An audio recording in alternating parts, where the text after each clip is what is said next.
যুক্তরাষ্ট্রের আরোপিত শুল্ক নীতির প্রভাবে এশিয়ার একাধিক দেশ যখন বিপাকে পড়েছে, তখন ব্যতিক্রম হিসেবে উঠে এসেছে বাংলাদেশের নাম। যুক্তরাষ্ট্রের বাজারে বাংলাদেশের পোশাক রপ্তানি গত এক বছরে নজরকাড়া উত্থান ঘটিয়েছে, যা আন্তর্জাতিক অঙ্গনে দেশের অর্থনীতিকে আরও সুদৃঢ় করেছে। যুক্তরাষ্ট্রের শুল্কের কারণে যেখানে অনেক দেশই তাদের রপ্তানিতে ধস দেখছে, সেখানে বাংলাদেশ উল্টো প্রবৃদ্ধির ধারা বজায় রাখতে সক্ষম হয়েছে।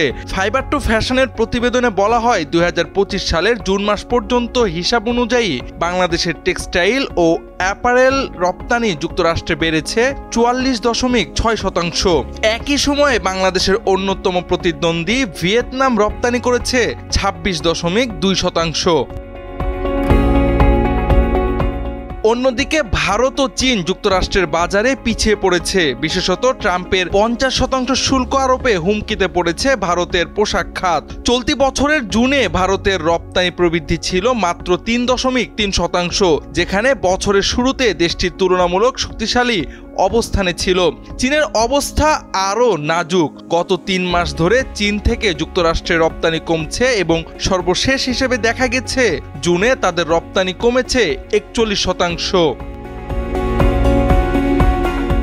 2025 সালের জানুয়ারি থেকে জুন পর্যন্ত 6 মাসের মধ্যে যুক্তরাষ্ট্রে বাংলাদেশের মোট টি&এ রপ্তানি দাঁড়িয়েছে $4.36 বিলিয়ন, যা গত বছরের একই সময়ের তুলনায় 24.3% বেশি।